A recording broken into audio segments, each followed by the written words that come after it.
ఈ రెండవ సందేశం కొరకై హెబ్రీ పత్రిక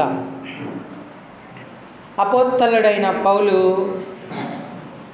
హెబ్రీ భాష మాట్లాడే విశ్వాసుల కొరకు రాసినటువంటి పత్రిక హెబ్రీ పత్రిక 10వ అధ్యాయం 36 నుండి 39 వరకు మార్చి చదువుకుందాం. నేను ఒక వచనం చదువుతాను, మీరందరూ కలిపి ఒక వచనం చదవండి. హెబ్రీ పత్రిక 10వ అధ్యాయము 36 నుండి 39 వరకు. మీరు దేవుని చిత్తమును నెరవేర్చిన వారై వాగ్దానము పొందు నిమిత్తము మీకు ఓరేమి అవసరమై ఉన్నది.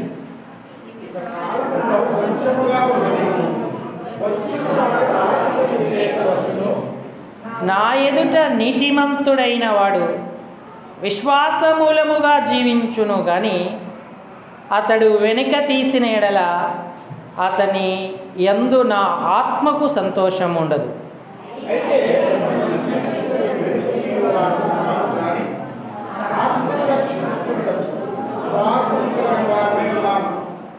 37వ వచనం అందరం చదువుకుందాము. ఇక కాలము బహు కొంచెముగా ఉన్నది, వచ్చువాడు ఆలస్యము చేయక వచ్చును.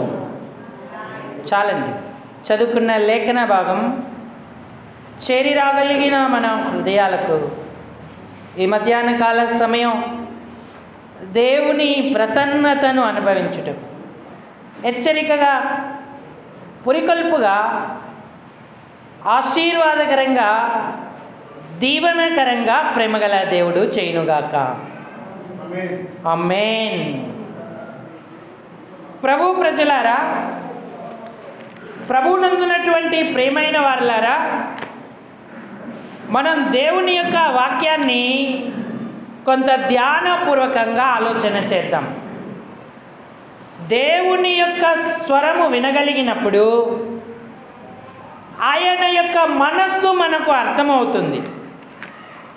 అప్పుడు ఆయన అనుకున్న ప్రకారంగా దేవుని కార్యాలను మనం నెరవేర్చుకోగలుగుతూ ఉంటాం. ఇశ్రాయేలీయులు వారి దేవుని యొక్క ఏర్పాటైన ఒక ప్రత్యేకమైన జనాంగం. వారికి దేవుడు తన వాక్యాన్ని ఇచ్చాడు, ప్రత్యక్షతలను ఇచ్చాడు. అయితే ఎక్కువ కాలం వారు వాటిని నిలుపుకోలేకపోయారు. దేవుడు వారిని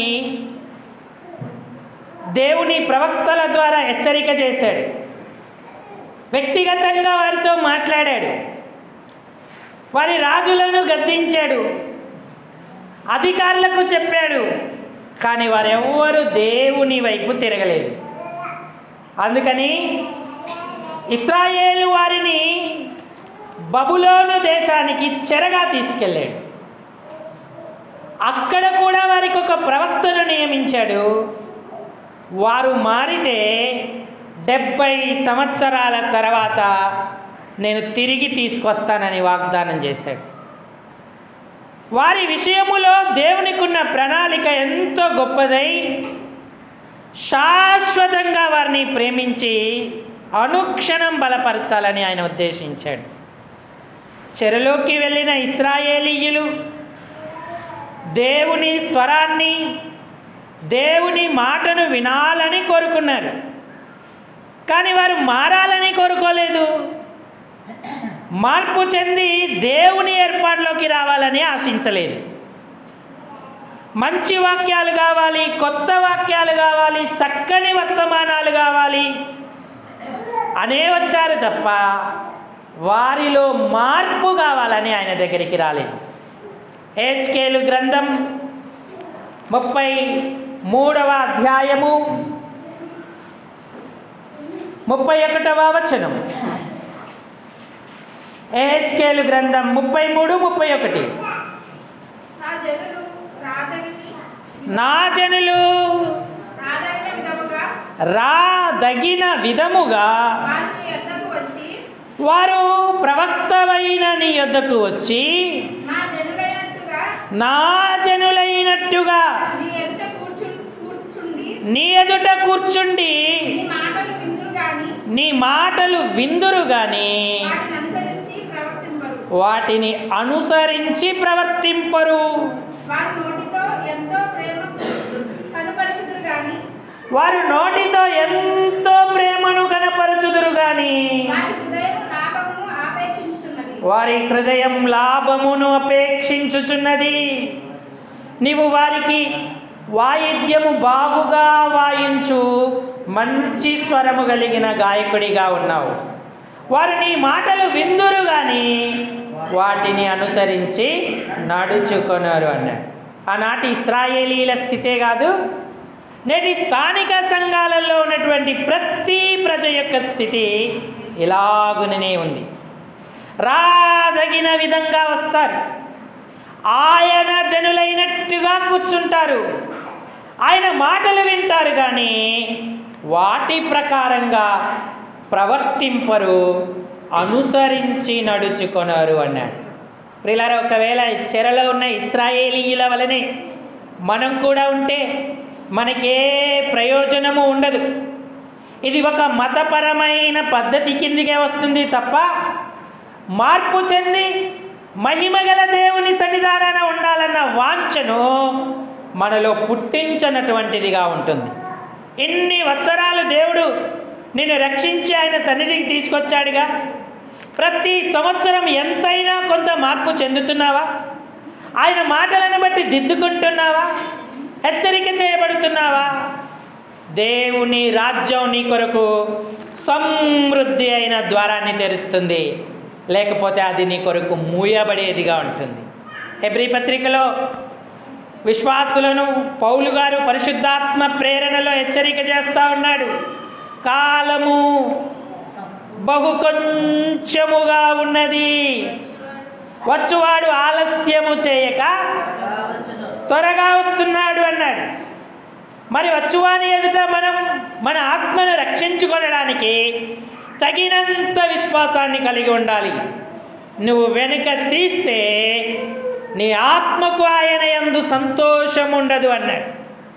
కాలము బహు కొంచెముగా ఉన్నదని పరిశుద్ధుడైన పౌలుకే కాదు, మన విరోధి అయినటువంటి అపవాదికి కూడా తెలుసు. వాడు ఎంతో చాకచక్యంగా ఆత్మలను పడతా ప్రభు సన్నిధికి రానివ్వకుండా ఆటంకాలు కలుగజేస్తూ ఉన్నాడు. ప్రకటనా గ్రంథం 12వ అధ్యాయం 12వ వచనం. ప్రకటనా గ్రంథం 12వ అధ్యాయం 12వ వచనం. అందుచేత పరలోకమా, పరలోక నివాసులారా ఉత్సహించుడి. భూమి సముద్రమా మీకు శ్రమ, అతనికి అపవాది తనకు కాలము కొంచెమే ఉందని, సమయము కొంచెమే ఉందని తెలుసుకొని బహుక్రోధము గలవాడై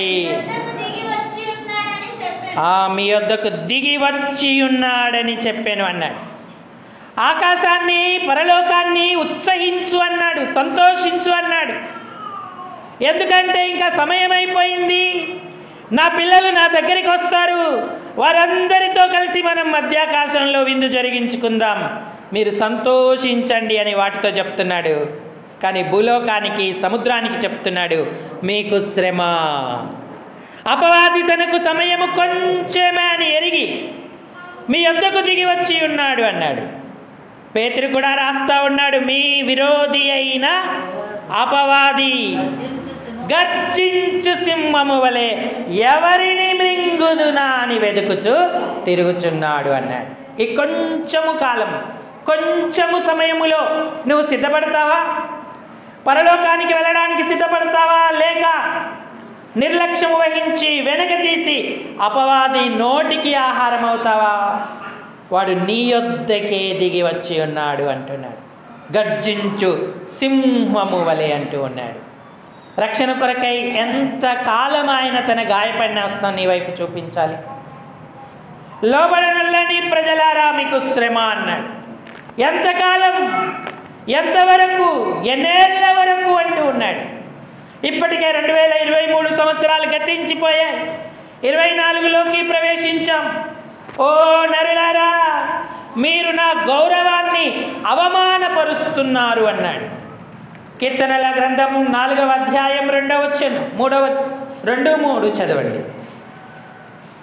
కీర్తనలు 4:2. నరులారా, ఎంతకాలం నా గౌరవమును అవమానముగా మార్చెదరు? ఎంతకాలము వ్యర్థమైన దానిని ప్రేమించెదరు?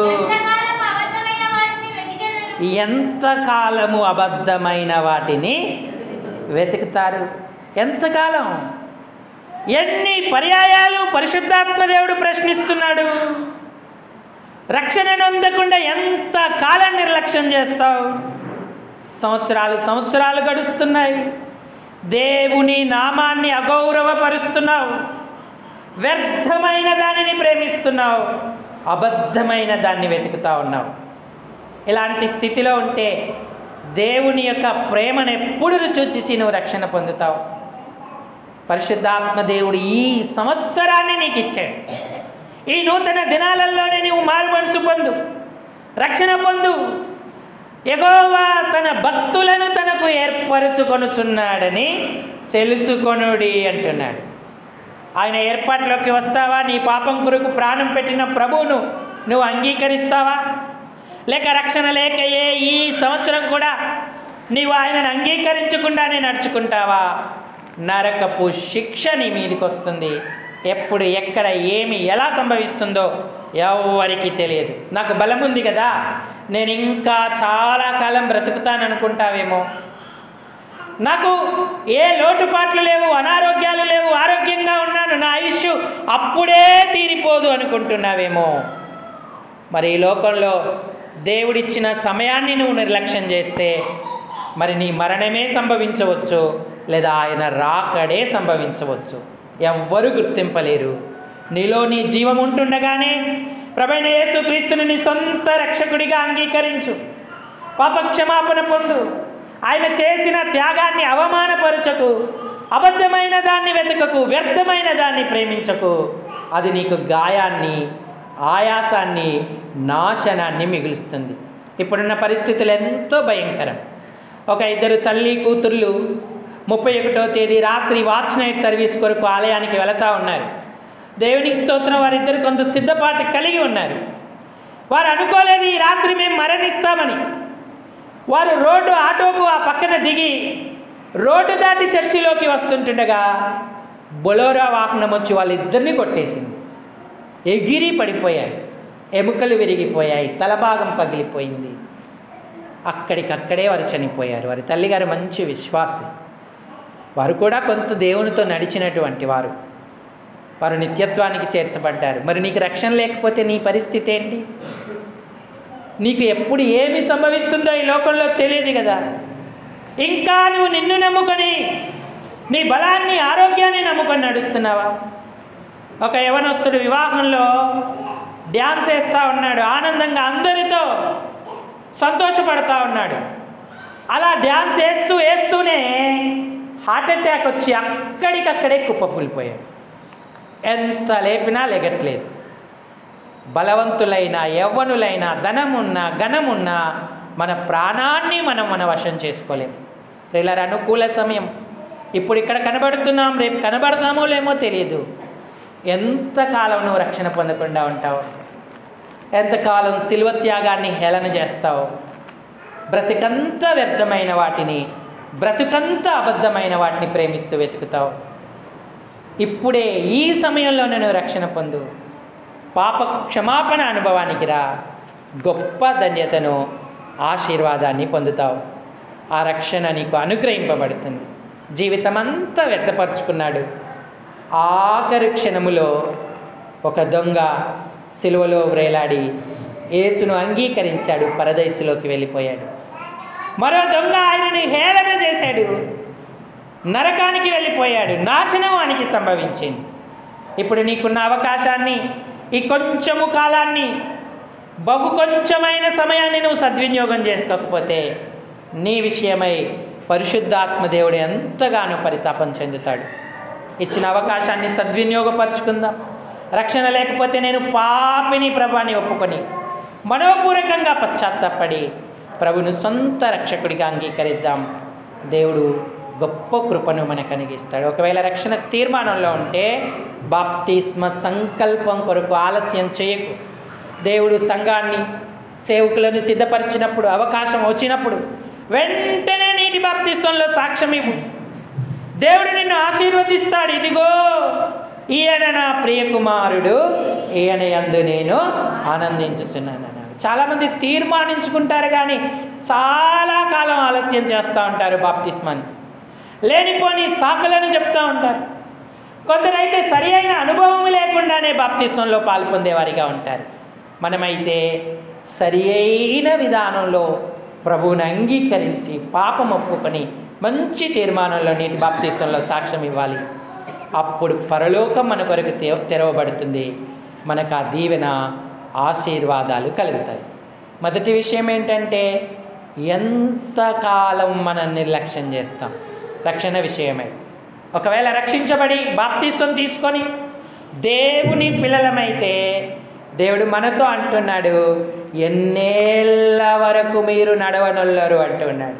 నిర్గమాకాండం 16వ అధ్యాయం, నిర్గమాకాండం 16వ అధ్యాయం 28వ వచనం చదవండి. అందుకు యెహోవా మోషేతో ఇట్లా నేను ఎన్నాళ్ళ వరకు నా ఆజ్ఞలు నా ధర్మశాస్త్రాన్ని అనుసరించి నడవనొల్లరు అన్నాడు. నాతో చెప్పండి, ఎన్నాళ్ళ వరకు. గట్టిగా చెప్పండి అమ్మా, అందరూ చెప్పండి.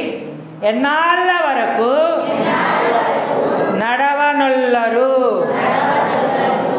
మరి రక్షించబడ్డాం, దేవుని పిల్లలం, బాప్తిస్మంలో సాక్ష్యం ఇచ్చాం. దేవుడు అంటున్నాడు, నా ఆజ్ఞలు లేదా నా వాక్యం, నా ధర్మశాస్త్రం ఎన్నాళ్ళ వరకు నడవనొల్లరు. ఎంతకాలం దానిని మీరు నిర్లక్ష్యం చేస్తారంటున్నారు. రక్షించబడిన ప్రతి బిడ్డ మేల్కోవలసిన సమయం, కాలం బహు కొంచెముగా ఉన్నది. నాకు వేరుగా ఉండి మీరేమీ చేయలేరన్న. నువ్వు రక్షించబడ్డావు, బాప్తిస్మంలో పాలు పొందావు, ప్రభు రక్త దేహాలలో పాలు పొందుతున్నావా? నేను వచ్చు వరకు నన్ను జ్ఞాపకం చేసుకొంటకై దీనిని చేయుడి అన్నాడు. ఆయన రక్తదేహాలలో మనం పాలు పొందకుండా ఆయనతో ఎలా పాలిభాగస్థులం అవుతాం? ఆయన పని ఎలా చేస్తాం? ఆయన సంఘంలో ఏ స్థానంలో మనం ఉంటాం? నాకు వేరుగా ఉండి మీరేమీ చేయలేరు అన్నాడు. కాబట్టి మనం భౌతికముగా ఉన్నవాటి వరకు ఆనందించకూడదు. ఆయన రక్తదేహాలు ఆయనిచ్చిన సంస్కారం అని గుర్తించాలి. ఆ రక్తదేహాలలో యోగ్యంగా పాలు పొందినట్లు మనము ఆయనకు సమర్పించుకునేటువంటి వారంగా ఉండాలి. పరిశీలించుకోవాలి. వాక్య ప్రకారం నడవాలి అని దేవుడు కోరుతా ఉన్నాడు. ఆయన ఆజ్ఞలను పాటించాలి అని, సమర్థవంతంగా ఆయన కార్యాలు చేయాలని కోరుతున్నాడు. ఎన్నాళ్ళ వరకు రక్షణ పొందావు, బాప్తిస్వం తీసుకున్నావు, ఎన్నాళ్ళ వరకు ప్రభు బలిలో పాలు పొందకుండా ఉంటావు? ఎన్నాళ్ళ వరకు సహవాసానికి రావు? నీకు శుక్రవార ప్రార్థన అనుభవం ఉండదు, శనివార ప్రార్థన అనుభవం ఉండదు, రాత్రికాలం దేవునితో పాటు మోకరిల్లి సంఘమంతటితో కలిసి ప్రార్థన చేసే అనుభవం ఉండదు. ఎన్నాళ్ళ వరకు నడవనొల్లరు, లోబడనొల్లరు అన్నాడు. 78వ కీర్తనకు రండి. ఇక్కడ కూడా పరిశుద్ధాత్మ దేవుడు ఇశ్రాయేలీల చరిత్రను వశిస్తూ వారికి ఆయన ఎన్నో మేలులు ఉపకారాలు చేసినప్పటికీ కూడా వారు ఆయన మార్గాలు, ఆయన నిబంధనలను గైకొనకుండా ఉన్నారు అని అంటూ ఉన్నాడు. 6వ వచనం చదవండి. యథార్థ హృదయులు కాక,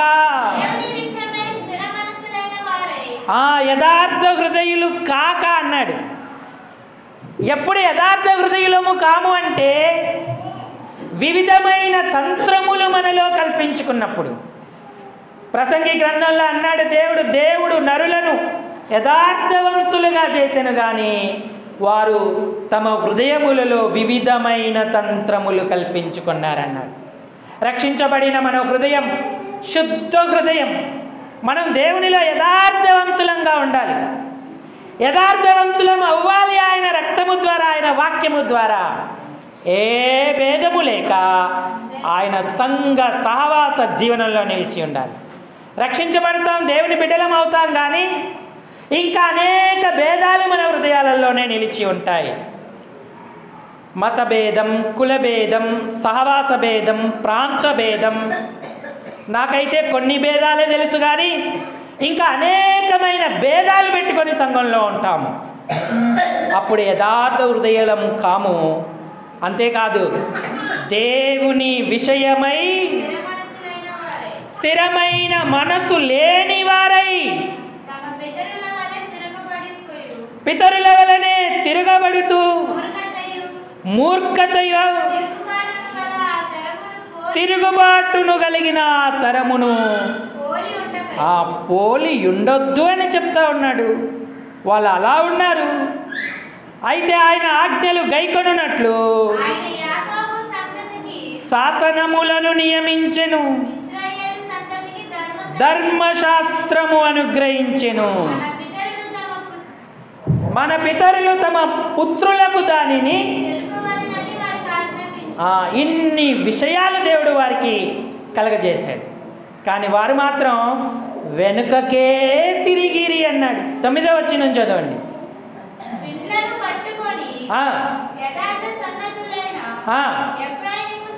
యుద్ధ సన్నద్ధులైన ఎఫ్రాయిము సంతతి వారు యుద్ధ కాలాన వెనుకకు తిరిగిరి అన్నాడు. నాతో చెప్పండి, యుద్ధ కాలాన, అమ్మా ప్రియాంక నాకు చెప్పండి, యుద్ధ కాలాన వెనుకకు తిరిగిరి. వెనక్కే వెళ్ళిపోవడం తప్ప ముందుకొచ్చేటువంటి ఆధ్యాత్మిక అనుభవం ఇశ్రాయేలులో దేవుడు చూడలేదు. ఇంకా ఏమంటున్నాడో చూడండి, 10వ వచనం చదవండి. 78:10 నువ్వు చదివేది. వారు దేవుని నిబంధనను గైకొనకపోయిరి,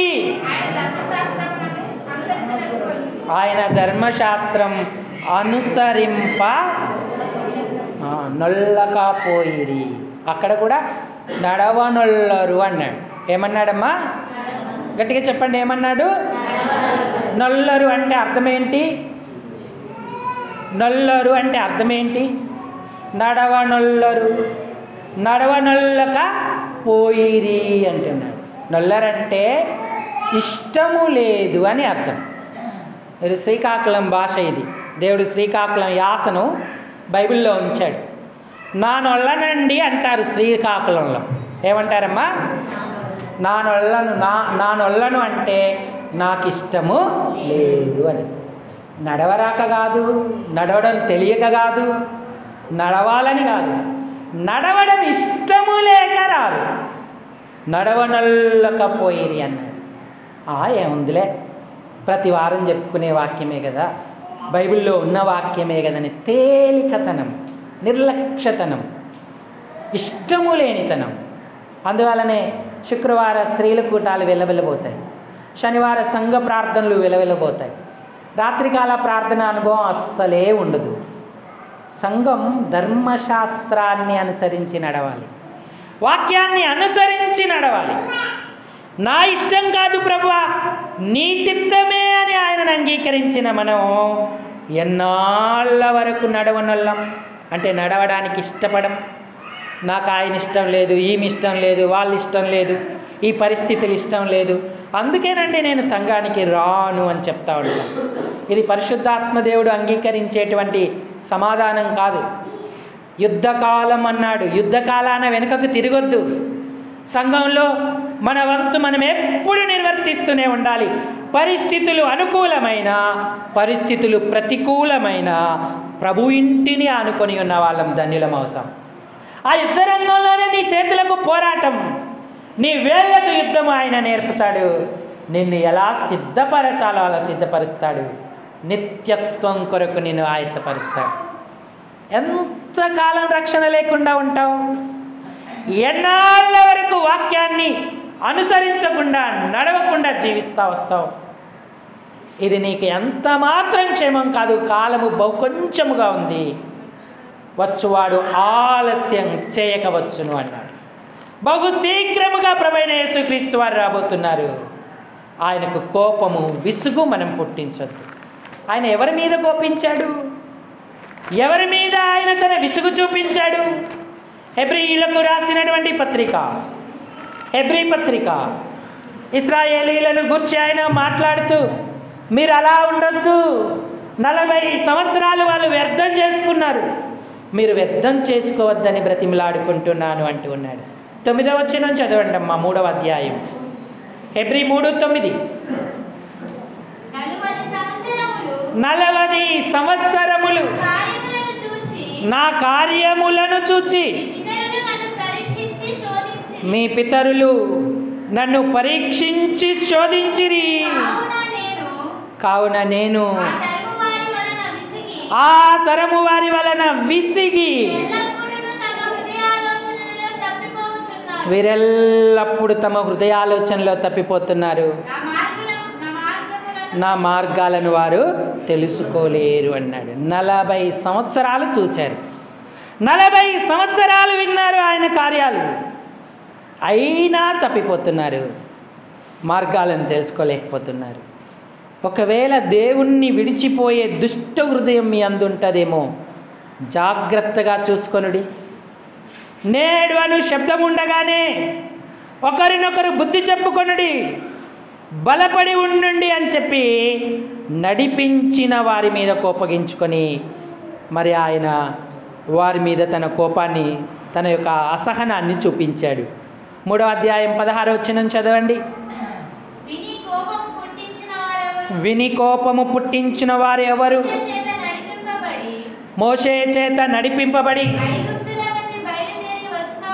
ఐగుప్తులో నుండి బయలుదేరి వచ్చిన వారే కదా. ఎవరి మీద 40 ఏండ్లు ఆయన కోపగించాడు? వారి శవములు.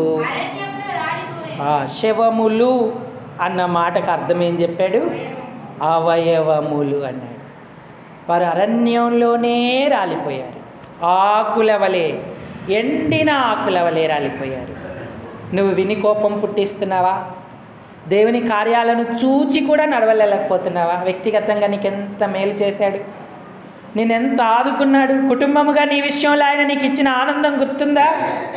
నిన్ను ప్రతి కీడు, శోధన, అపాయ ప్రమాదాల నుంచి తప్పించి అనేక కుటుంబాలలో శోకం ఉంటుండగా నీ కుటుంబములో దేవుడు శోకం లేకుండా చేశాడు. ఐగుప్తీని ప్రతి ఇంటిలో శోకం ఉంది, కానీ ఇశ్రాయేలీల ఇళ్లలో వెలుగుంది, సంతోషం ఉన్నది, ఆనందం ఉన్నది. దాన్ని గ్రహించి కృతజ్ఞత కలిగి నడవడానికి ఇష్టపడాలి. దేవుని మార్గాలు చక్కనివి, నడవాలి అనుకున్న వాళ్ళందరికీ అవి శ్రేష్టమైనవి. సాకులు, కారణాలు ఉండవు. ఎంతో ప్రయాసం ఉన్నప్పటికీ కూడా ప్రభు ఇంటికి వచ్చేటువంటి వారంగా ఉంటాం, ఆయన గణపరిచే వారంగా ఉంటాం.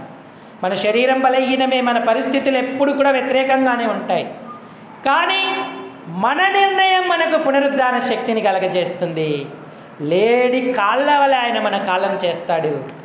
ఆలయం అంటే ఆనందం, సహవాస కోడికలంటే సంతోషం మనకు కలుగుతూ ఉంటుంది. ఇది ఎవరు మనకి ఇవ్వలేనిది, మన అంతరంగాన దాన్ని దేవుడు స్థిరపరిచి నడిపిస్తాడు. అట్లు నడిచిన వారే యెఫున్నె కుమారుడైన కాలేబు, నూను కుమారుడైన యెహోషువ. వారే వాగ్దాత్త దేశంలోకి ప్రవేశించారు, ధన్యులయ్యారు. కాబట్టి ఎంతకాలం రక్షణ పొందకుండా ఉంటావు? ఎన్నాళ్ళ వరకు రక్షణ పొంది బాప్తీసం తీసుకొనక, ప్రభు బలలో పాల్గొనక, సహవాస కూటాలకు హాజరవ్వక సిద్ధపాటు లేకుండా ఉంటావు? కాలము బహు కొంచెముగా ఉన్నది అంటున్నాడు. అంతేకాదు, ఎంత కాలము నేను మీతో ఉందును, ఎంత వరకు మిమ్మల్ని సహిస్తును అంటూ ఉన్నాడు.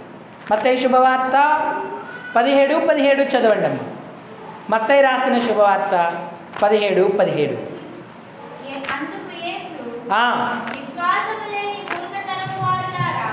విశ్వాసము లేని మూర్ఖతరము వారలారా, మీతో నేను ఎంత కాలముందును, ఎంతవరకు మిమ్మును. చిన్న కొంచెం ఎదిగాం, ఆత్మీయంగా బలపడ్డాం, కూడికల్లో నడుస్తున్నామనే వారి కొరకు కూడా దేవుడు చెప్తా ఉన్నాడు, ఎంతవరకు నేను మిమ్మును సహించాలి. 24 గంటలు వేస్తూనే ఉన్నారు ఆయన ఏర్పరచుకొని నా అపోస్తలులు. ఆయన కార్యాలు చూశారు, ఆయన అభిషేకం పొందుకున్నారు, దయ్యాలను వెళ్ళగొట్టారు, రోగులను బాగు చేశారు, స్వస్థతలు చేశారు.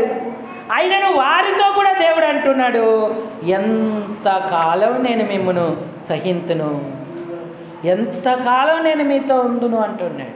విశ్వాసము లేని మూర్ఖతరం వారులారా, ఒక చిన్న మూగ దయ్యాన్ని మీరు వెళ్ళగొట్టలేకపోయారే అని చెప్పి వారిని అంటున్నాడు. అప్పుడు శిష్యులు యేసుప్రభుని అడిగారు, ఈ కార్యం మేము ఎందుకు చేయలేకపోయామని. 19వ వచనం చదవండి. తర్వాత శిష్యులు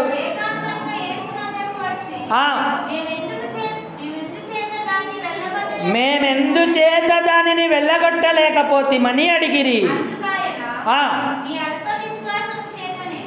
మీ అల్ప విశ్వాసము చేతనే. ఇక్కడ తగినంత విశ్వాసం ఈ కార్యానికి మీ కొరకు లేదు, మీరు అల్ప విశ్వాసులై ఉన్నారు అంటున్నాడు. అల్ప విశ్వాసులు గొప్ప కార్యాలు ఎలా చేస్తారు? ఆలకించంత విశ్వాసం మీకుంటే మీరు ఈ కార్యాన్ని సులువుగా చేసేవారిగా ఉండేవారు. కానీ ఇప్పుడు ఆ విశ్వాసం మీలో లేదు అని చెప్తా ఉన్నాడు దేవుడు.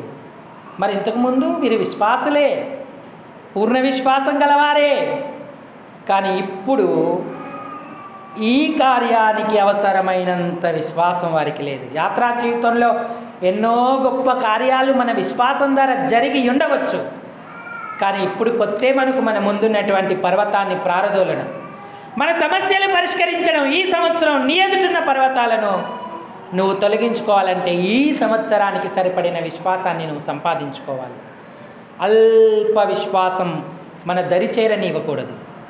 మత్తయి శుభవార్తలో, మార్కు శుభవార్తలో మరి 2 విషయాలు కూడా ప్రభువు జోడించాడు. మన సమస్యలు పరిష్కరించుకోవాలంటే విశ్వాసమే కాదు, ఇంకా 2 విషయాలు కూడా మనం కలిగి ఉండాలి అంటూ ఉన్నాడు. మార్కు సువార్త 9వ అధ్యాయము, మార్కు శుభవార్త 9వ అధ్యాయము 29వ వచనం. అందుకు ఆయన ప్రార్థన వలననే గాని మరి దేని వలనైనను ఈ విధమైనది వదిలిపోవుట. ప్రార్థన, విశ్వాసం. ఈ ప్రార్థనకు మరొక అర్థాన్ని కూడా పరిశుద్ధాత్మ దేవుడు రాశాడు. అక్కడ చిన్న అంకె వేసి కింద రాయబడి ఉంది ఫుట్నోట్లో, ఉపవాసము వలననే అని రాయబడి ఉంది. యేసుప్రభు వారు కొండ దిగి వచ్చినప్పుడు ఒక తండ్రి ఓ దయ్యం పట్టిన తన కుమారుణ్ణి తీసుకొని వచ్చాడు శిష్యుల దగ్గరికి. అది చాంద్ర రోగము కలిగిన దయ్యం. అంటే చంద్రుడు ఎలాగైతే పెరుగుతాడో అప్పుడు ఆ రోగం పెరుగుతుంది, చంద్రుడు తగ్గినప్పుడు అతనికి ఆ రోగం తగ్గుతుంది. నీళ్ళల్లో, నిప్పుల్లో దయ్యం వాడిని పడేస్తూ ఉంది. బాల్యము నుండే వాడికి ఆ వాడుక ఉంది, ఆ పరిస్థితి ఉంది. దాన్ని ఎవ్వరూ వెళ్ళగొట్టలేకపోయారు. తండ్రి ఎంతగానో ప్రయాసపడ్డాడు. చివరికి యేసుప్రభు యొక్క శిష్యులైనా దాన్ని బాగు చేస్తారని ఆయన దగ్గరికి తీసుకొచ్చారు, కానీ అది వారి వల్ల కాలేకపోయింది. అది మూగదైన చెవిటి దయ్యమని ఈ సువార్త భాగాల ద్వారా మనం గమనిస్తూ ఉంటాం. యేసుప్రభు వారు దానితో మాట్లాడి ఆ దయ్యాన్ని, అపవిత్రాత్మను గద్దించాడు. 25వ వచనం చదవండి అమ్మా. మార్కు సువార్త 9:25లో జనులు గుంపు కూడి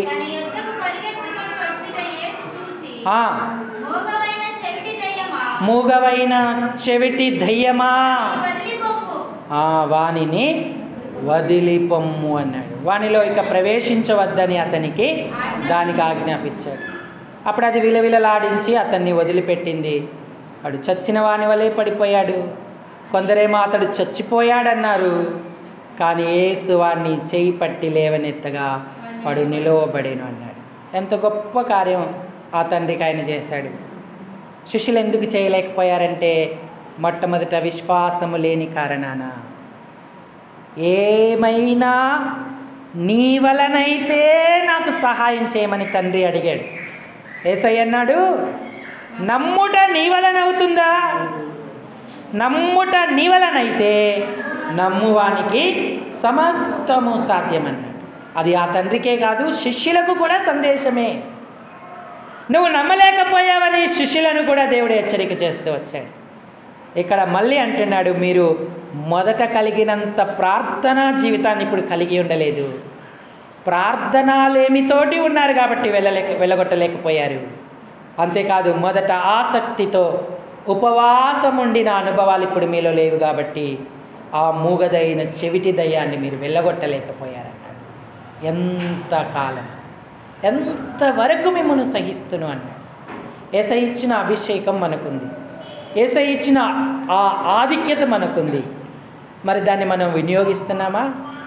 విశ్వాసం వినుట వలన కలుగుతుంది. నిన్న విన్న వాక్యం ఈరోజు విశ్వాసాన్ని ఇవ్వదు.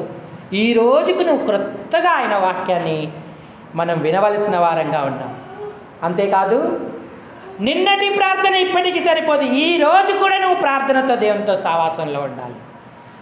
అలాగే మన జీవితాలలో క్రమశిక్షణ కలిగి ఉపవాస ప్రార్థన, ఉపవాసం ఉండడం అనే అలవాటును మనం చేసుకోవాలి. సంఘంలో ఉపవాసం ఉండకపోతే వ్యక్తిగతంగా సాధ్యం కాదు. నువ్వు ఉపవాసం ఉండి నీకు ఇష్టమైన పనులు చేసినప్పుడు అది పస్తు కిందికి వస్తుందే కానీ ఉపవాస ప్రార్థన కిందికి రాదు. వ్యాపారం, సొంత పనులు, కలహం, గుద్దులాడుట ఇది నిజమైన ఉపవాసాన్ని చూపించదు. అందుకే సంఘముగా ఏర్పరచబడిన ఉపవాసంలో మనం పాలు పొందినప్పుడు అది వ్యక్తిగత ఉపవాస ప్రార్థనకు మనల్ని సిద్ధపరుస్తుంది. ఉపవాసం ఉంటాం, ప్రార్థిస్తాం, వాక్య ధ్యానములో ఉంటాము కాబట్టి విశ్వాసపూర్ణులం అవుతాం. అప్పుడు యేసు కొరకు వెనక తీయక కార్యాలను చేయగలిగేటువంటి వారంగా ఉంటాం. మన ఆధ్యాత్మిక జీవితంలో ఇక మనపై ప్రభు విసుక్కోకుండా, సనగకుండా, కోపగించుకోకుండా ఉండే ఆధ్యాత్మిక స్థితి మనం కలిగి ఉంటాం. ఎంతకాలం రక్షణ లేకుండా ఉంటావు? ఈ ప్రశ్నకు నువ్వే సమాధానం చెప్పాలి. ఎంతవరకు నా ఆజ్ఞలను అనుసరించి నడవనల్లో? బలలో పాలు పొందవు, ఆరాధన చేయవు, సావాసానికి రావు, దేవుని వాక్యానికి ఇవ్వవలసిన ప్రాధాన్యత మనం ఇవ్వం. ఎంతకాలం లేదా ఎన్నాళ్ళ వరకు అన్నాడు. అంతేకాదు ఒకవేళ నేను సాగుతున్నాను, బలపడుతున్నాను, అన్నిట్లలో ఉన్నాను అనుకున్నా అనేక కార్యాలు మన వలన జరగలేకపోతున్నాయి. కారణం ఏంటంటే మనకు అల్ప విశ్వాసం ఉంది, ప్రార్థనలేమి ఉంది, అంతేకాదు ఉపవాసాలేమి ఉంది. మన శరీరాన్ని ఎక్కువగా ప్రేమిస్తూ ఉంటాం. ఒక్క పూట ఉపవాసం ఉండడం ఎంతో కష్టం. ఒకవేళ సాతాను శోధన కూడా ఉంటుంది, ఎందుకంటే వాడికి సమయం కొంచెమే ఉంది. ఈ కొంచెం సమయంలో సాధ్యమైనంత మట్టుకు సంఘాలలో ఉపవాస ప్రార్థన జరగద్దు. వ్యక్తిగతంగా నువ్వు ఉపవాసం ఉండకూడదని వాడి ప్రయత్నం చేయొచ్చు, ప్రార్థనలో ఉండకూడదు అని చేయొచ్చు. నువ్వు విశ్వాసివైతే దేవుడి కార్యాలు చేస్తావని నీకు కొన్ని రకరకాలైనటువంటి ఆటంకాలు పెట్టవచ్చు. కానీ దేవుని పిల్లలు మెలకువగలిగి వీటన్నిటినీ జయించేటువంటి వారంగా ఉండాలి. శత్రువు మనకంటే బలవంతుడు, జ్ఞానవంతుడు, యుక్తిపరుడు. అయితే మనం వానికంటే చురుకుగా, మెలకువగా, జాగ్రత్తగా ఉండాలి. అప్పుడైతేనే ఆత్మలు సంపాదించుకుంటాం, సంఘాన్ని కట్టుకుంటాం, బలపరుచుకుంటాం, ప్రభు యొక్క రాకడకు సిద్ధపడతాం. ఇక్కడ ఎవ్వరు మనకు మెప్పు, గొప్ప ప్రశంస చెప్పనక్కర్లేదు. పరలోకములోనే తగిన ప్రశంస మనకు కలుగుతుంది. బలా నమ్మకమైన దాసుడా అని దేవుడు దూతల ఎదుట, ఇతరులందరి ఎదుట మనల్ని ప్రశంసిస్తాడు. మీరే కదా నా శ్రమలలో పాలిభాగస్తులై ఉన్నారు, ఇదిగో లోకము పుట్టినది మొదలుకొని మీ కొరకు సిద్ధపరిచిన తండ్రి రాజ్యంలో మీరు ప్రవేశించండి అంటాడు. ఆ దినం ప్రభు మన ప్రతి కన్నీటి బాష్ప బిందువులను తుడిచేస్తాడు, తలకు కిరీటం పెడతాడు, ప్రశస్తమైన వస్త్రాలతో మనల్ని అలంకరిస్తాడు. భూలోకంలోనే ప్రతిఫలం కలగాలని మనం నిరీక్షించొద్దు. మెప్పు, గొప్ప ప్రభువు ఇస్తాడు. మనమెంత దాగి ఉంటే అంత ధన్యులం అవుతాం. మనుషుల ఎదుట ప్రశంసించబడడం కంటే పరలోకపు దేవుని ఎదుట ప్రశంసించడం గొప్ప. ఎందుకంటే మనుషుల నోళ్ళు ఒకరోజు ఒకలా ఉంటాయి, మరొక రోజు మరోలా ఉంటాయి. పొగిడిన నోళ్ళే తిడతాయి, నిమిరిన చేతులే కరుకుగా వస్తాయి. కాబట్టి అటువంటి వాటి మీద మనం లక్ష్యం ఉంచొద్దు. అవి మనకు అవసరం లేదు. మన దేవుడు మనకు నియమించినటువంటి ఏర్పాట్లో మనం ఉండగలిగితే ధన్యులం అవుతాం. కాలము బహు కొంచెంగా ఉంది. నువ్వు వెనక తీసి వేరైపోతావా, లేక విశ్వాసముతో ఆయన అనుసరిస్తావా, ఆయన కొరకు జీవిస్తావా? హెబ్రీలకు రాసిన పత్రిక 4వ అధ్యాయం మరోసారి 37వ వచనం చదవండి. క్షమించండి, 10వ అధ్యాయం 37 చదవండి. హెబ్రీ 10:37. కాబట్టి మీ ధైర్యమును విడిచిపెట్టకుడి,